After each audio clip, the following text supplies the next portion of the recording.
What's up, ladies and gents? I'm bringing you another game.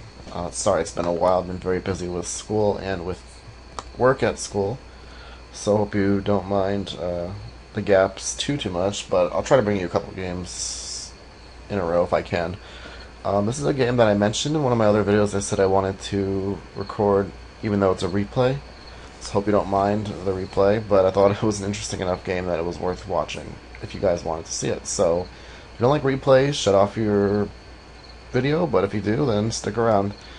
So we're playing against Azusa. I don't know if any of you have played EDH, but usually it's pretty degenerate. They can just dump all their lands onto the battlefield and play huge creatures that take over the game really quick, like Primeval Titan or Terrastodon and things like that. And yeah, they can do some pretty... Eldrazi, of course, is a favorite of Mono Green. So a hand like this is full of...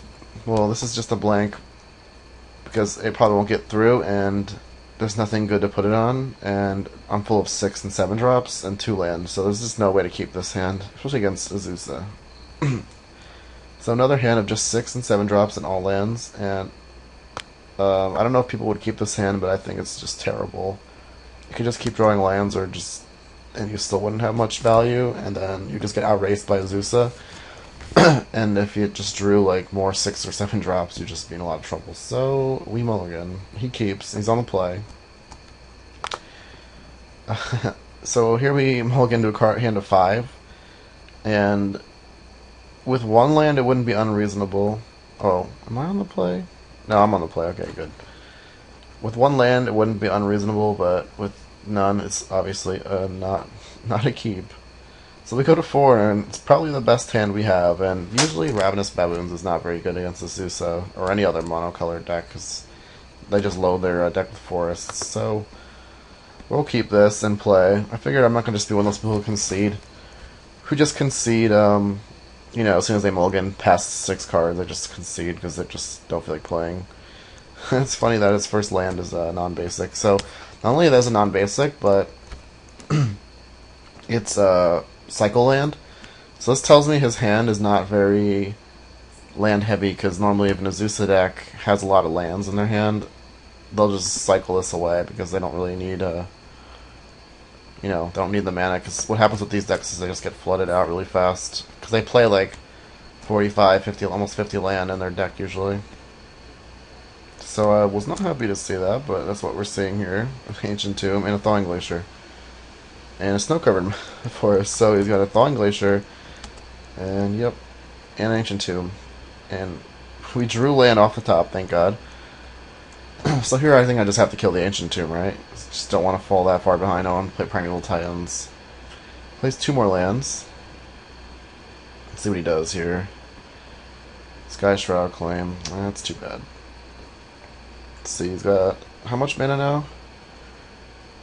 So it's turn 4, and he's got 1, 2, 3, 4, 5, 6, 7 land in play. Would have had 8, but I blew one up. So here we can't do anything. We'll just attack. It's never blocking. 2 damage is not really worth blocking against.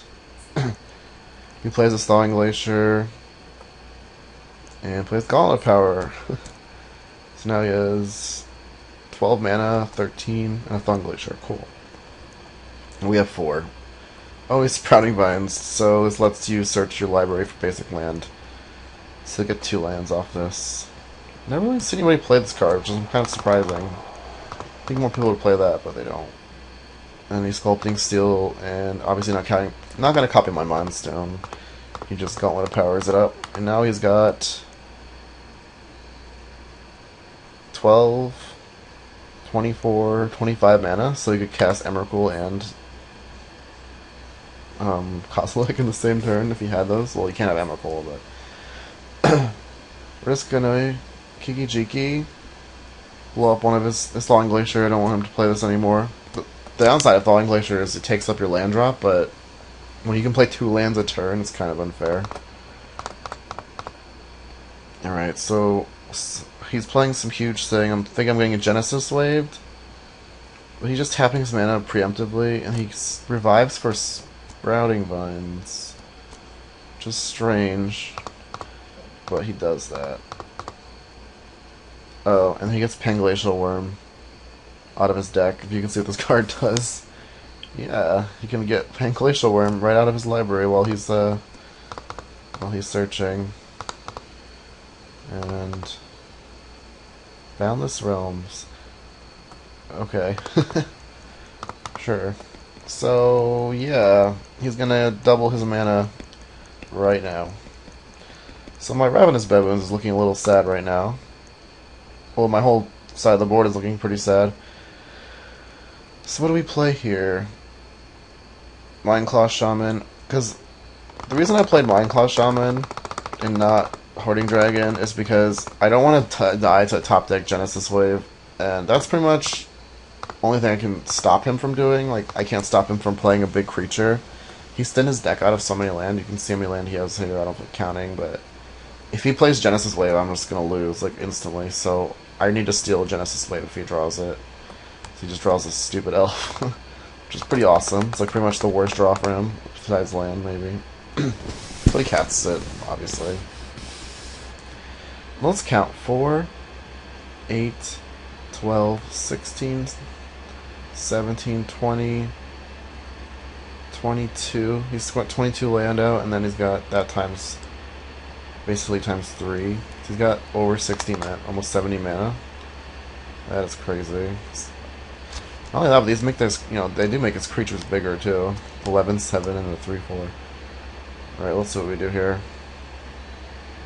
Yeah, I think we're just gonna get duplicate here. I think we get duplicate, yeah. We get duplicate. And, yep, that's another bad draw. Doesn't really do any good for him. So Primal Surge is another card I could lose to, which I don't want him to kill me with. And we're going to block with the Hoarding Dragon now, even though it would be nice to tutor every turn, is because we want to kill this fast, because as you can see, we're at 23 life, and we don't want to die. So we double block. We get our duplicate. And pretty happy about that. Unfortunately, we still have to draw step Mindclaw. He draws this. It's just, just puts a forest card on the battlefield, sure. Alright. So we draw Godo.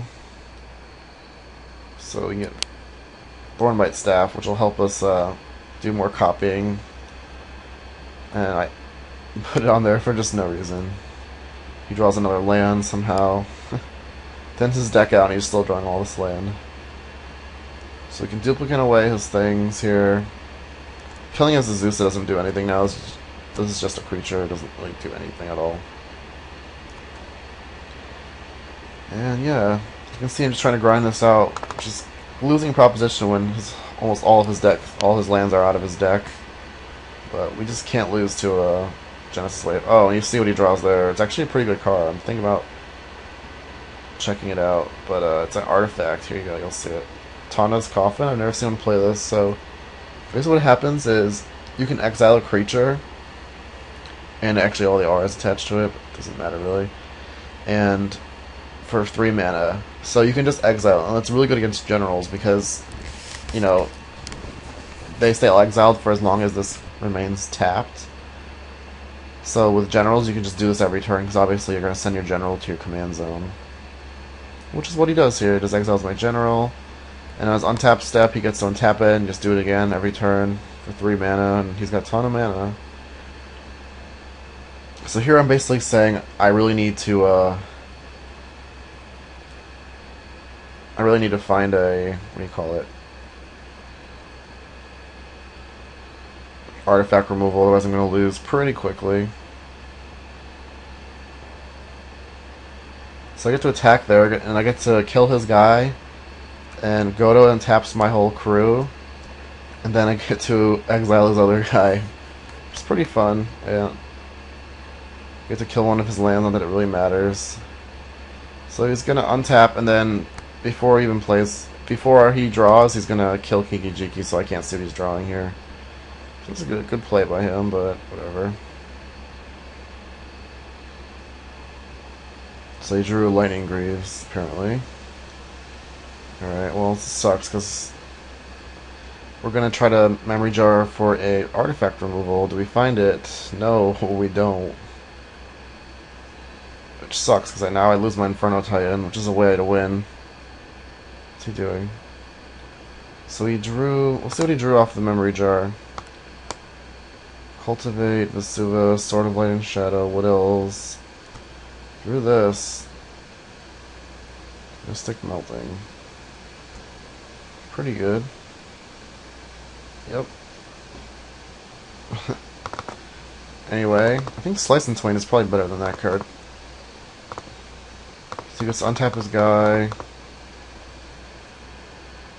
Reading Vines. What does it do? Destroy it. Huh. So he just cycled that, because obviously he only had one card in his hand. Interesting. So he drew this Mouth of Ronome.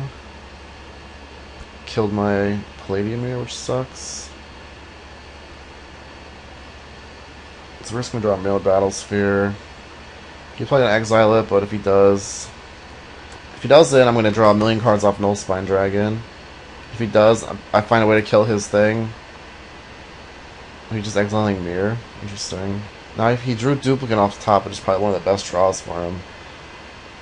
Because now he gets to basically, he can bounce his Duplicate every turn. Not bounce, but you know, exile and bring it back like a Venser. This is a little too late. A little too late for that. So we drew our artifact removal, so thank God. Now we get to do this. Get our Tuk Scrapper. Yeah. Start murdering his thing. But then he exiles his Duplicate in response.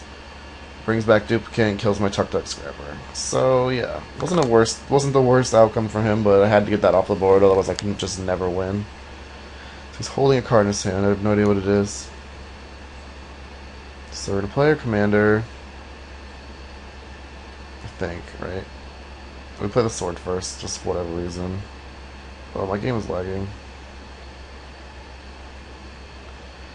Exile a land. We exile a snow-covered forest. It seems like he has more of those in his deck, so this will do 2 damage to him every turn, which, if he draws a forest, which is relevant when he's got 13 life. So we equip our sword, pass the turn.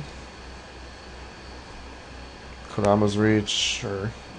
But he gets 2 regular forests, smart, intelligently. He still can't attack, though. It's just funny how I went to Mulligan to 4, if you forgot this game. And he's got 60, like, mana. So here we're just gonna bash. Don't know why we did this. Oh, because he wanted to Null Spine Dragon, that's why. And he, just concedes there, which is pretty exciting. It was a pretty exciting game. I tried to skip through it kind of quickly, but yeah, Mulligan 4, and look at the board state. It's pretty hilarious. Anyways, I hope you enjoyed the game, and I'm going to bring you another one. Thanks for watching.